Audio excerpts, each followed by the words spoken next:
استفاده از تکنولوژی‌های رقمی و موافق استانداردهای معاصر بین‌المللی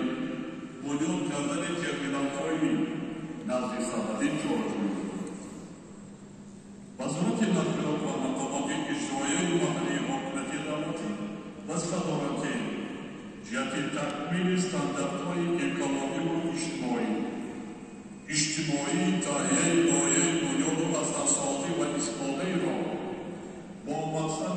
مقصد مطابق نمودن آنها با پرینسیپ‌های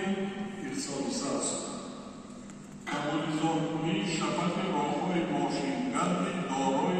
اهمیت بین‌المللی، جمهوری و محلی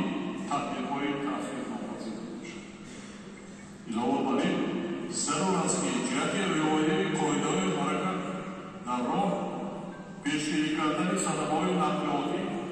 حفظ حیات و سلامتی شهروندان